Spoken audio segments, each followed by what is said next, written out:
Hi guys, quick video here just to show you how to change your front wheel.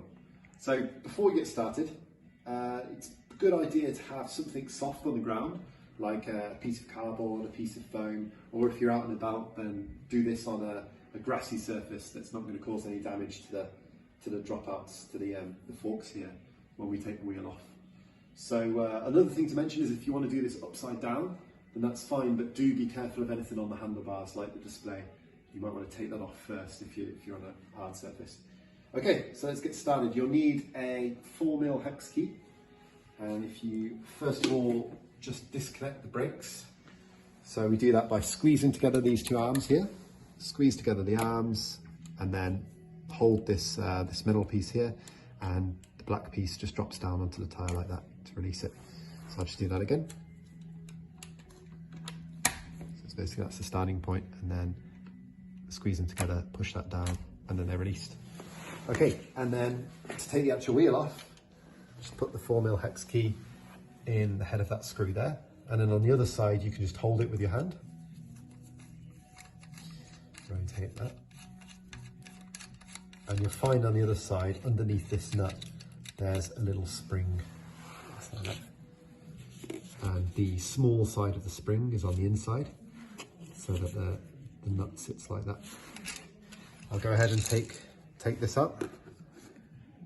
So we've got the same arrangement here as well. The spring going from big diameter to small diameter from the outside to the inside.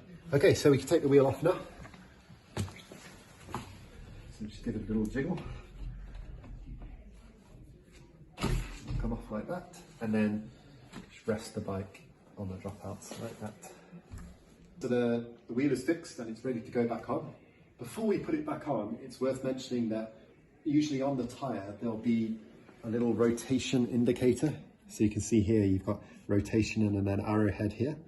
So when we put it back on, think about the direction of forward travel and to make sure that that arrow is in the same direction. So in this case we need to mount it like this instead of like this. Okay, so once that's sorted, you can go ahead and put the lift up the bike and just line up the slots in the fork with the centre of the wheel like that.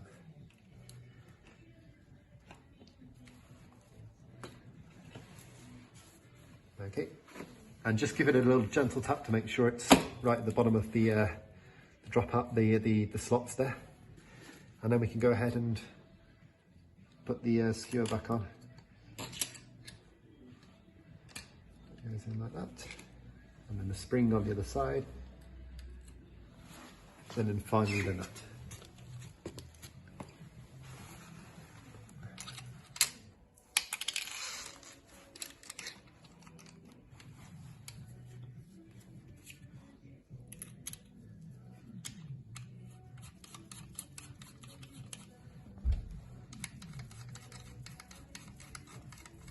So if you tighten that until it's hand tight, and then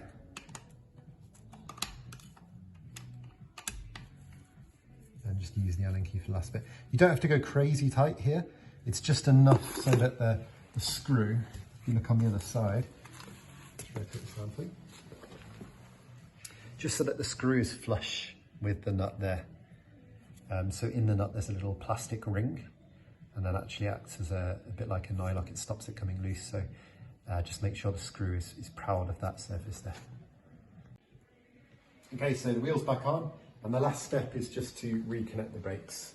So it's pretty much like before, but in reverse. We squeeze together the arms. This little black bit goes up there and tucks in like that, and just let go.